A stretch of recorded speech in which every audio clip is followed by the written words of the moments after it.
हम समुच्चय पर आधारित गुणधर्म को देखेंगे कि किन गुणों को व्यक्त करता है समुच्चय। तो पहला हम ले रहे हैं,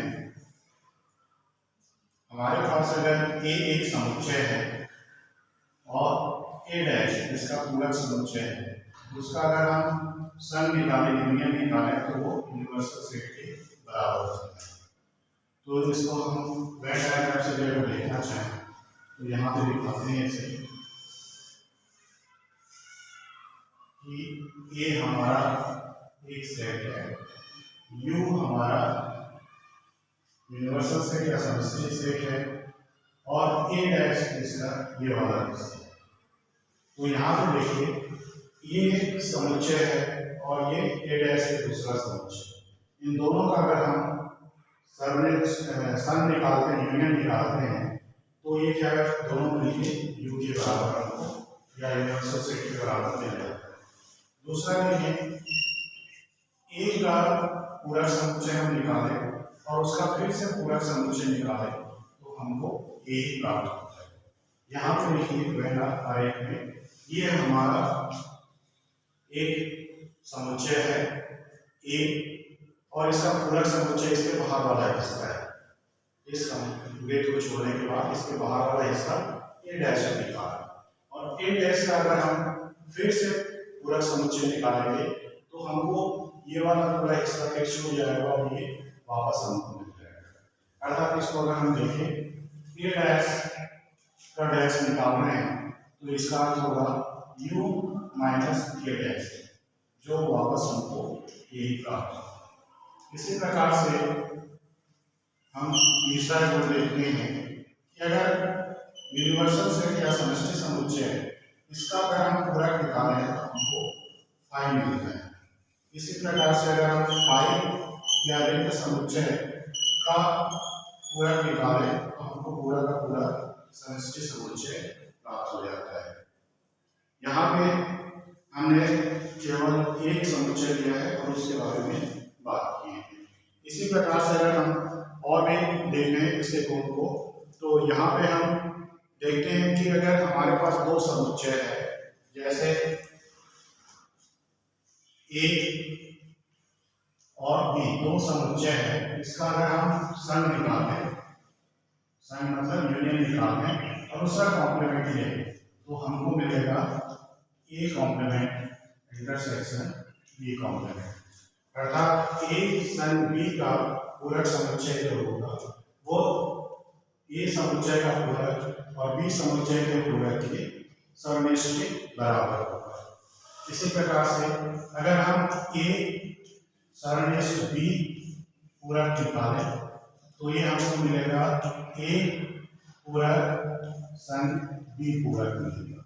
और ये 5 और 6 नंबर जो है इसको हम डी मॉर्गन लॉ भी कहते हैं। डी मॉर्गन लॉ, ये दोनों नियम को हम डी मॉर्गन लॉ के नाम से भी जानते हैं। इसी प्रकार से अगर हम देखें कुछ और भी परमित समुच्चय के बारे में देखें तो ए और बी हमारा परमित समुच्चय है। मान लीजिए कि एन ए समुच्चय में अवयव की संख्या को व्यक्त करता है, उसी प्रकार से एन बी समुच्चय में उपस्थित अवयव की संख्या को व्यक्त करता है और एन ए यूनियन बी अर्थात ए सन बी में जितने अवयव मिले उनको व्यक्त करता है।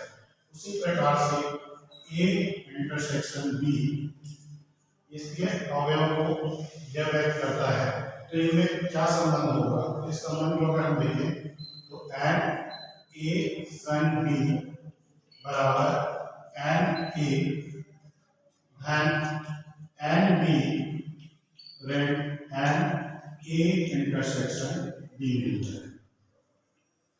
इसको अगर वेन डायग्राम में अगर हम देखें इस प्रकार से हमको दिखाई देगा, दो समुच्चय हैं हमारा ए और बी। तो ए पहला सर्कल ए समुच्चय को व्यक्त करता है, दूसरा सर्कल बी को व्यक्त करता है। यहाँ पे देखिए एन ए मतलब ए समुच्चय में उपस्थित अवयवों की संख्या, तो यहाँ पे ये पूरा हमारा जो हिस्सा है वो ए को हो गया। इसी प्रकार से एंड बी को अगर हम देखें तो बी वाला पूरा हिस्सा इसमें शामिल हो जाता है और ये वाला भाग भी फिर से शामिल होता है। और एंड ए इंटरसेक्शन बी मतलब बीच वाला हिस्सा एंड ए इंटरसेक्शन बी को दिखा रहा है, एंड ए इंटरसेक्शन बी को दिखा रहा है। तो इस हिस्से में चूंकि पूरे को हम दो बार यहाँ पे शामिल हो रहा है, ए को शामिल कर रहे हैं तो भी ये हिस्सा पूरा शामिल हो गया, बी को शामिल कर रहे हैं तो भी ये हिस्सा शामिल हो गया। तो इस इंटरसेक्शन पार्ट को हम क्या करते हैं, इस पूरे में से हटा देते हैं तो हमारा ए sin बी हमको मिल जाता है। इसी प्रकार से लिखेंगे, अगर हमारे पास तीन समुच्चय हो तो उसके लिए भी हम इसी तरह का सूत्र लिख सकते हैं।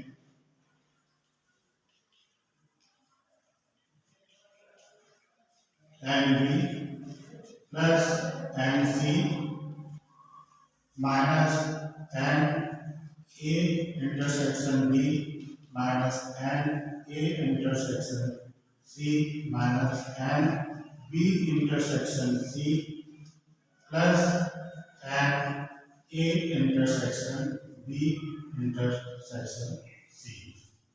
तो इस तरह से हमने कुछ समुच्चय पे आधारित गुणधर्म को देखा है और इन पे आधारित प्रश्नों को हम अगले वीडियो में